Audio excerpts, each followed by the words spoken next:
Do you ever feel like you know exactly what you want, but it's just not happening? Releasing the how is easier said than done, but it's so important when it comes to manifestation and law of attraction because the how restricts us. The how is restrictive because it uses our mind, and our mind uses what we've already experienced. It uses the past. But if you want something that you've never had, you need to do things that you've never done. Or, like I like to say, you need to tap into part of yourself that you don't normally use. And I'm talking about your higher self. There is a saying that I always come back to. You are living the reality that you once wished for. What felt impossible then is your reality now. As humans, we're always evolving and growing. Time is speeding up. We're always on to the next thing, not appreciating how far we've come. What dreams we've already achieved.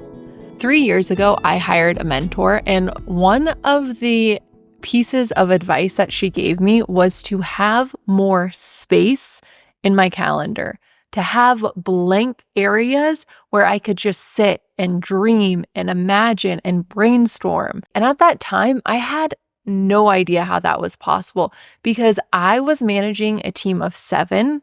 I had invested in her program, which had me on Zoom calls like 3 days a week. I was overseeing a lot, and I had my own clients to coach. At the time, I had this belief that in order to grow and manifest and reach my goals, I had to do more. And it looked like me saying yes to everything.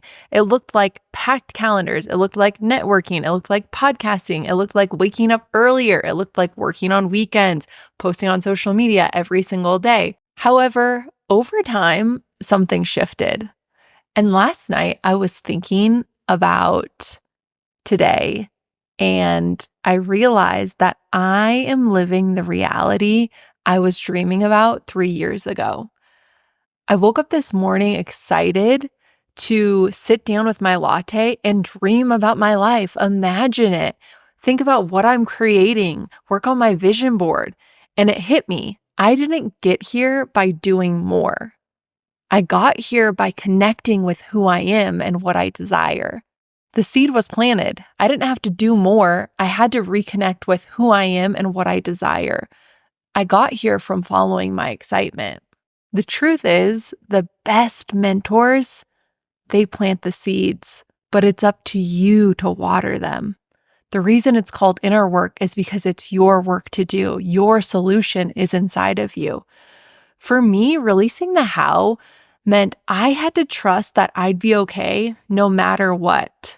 That's when I gave myself permission to follow my excitement, not my fear. I had this saying on my wall to remind me of this for years, and it said, love or fear, you always have a choice. So if you're feeling stuck, overwhelmed, or like you're chasing a dream, but it's just out of reach, take a moment, breathe, look back at how far you've come. And remember, it's not about doing more, it's about aligning with who you are. You might ask yourself, what is keeping me from believing that I will not be okay if I release the how, if I release the timeline, if I trust in the process? What is keeping me from believing that I am always taken care of? And maybe you just need a little space because the life you want, it's being created right now. It is happening.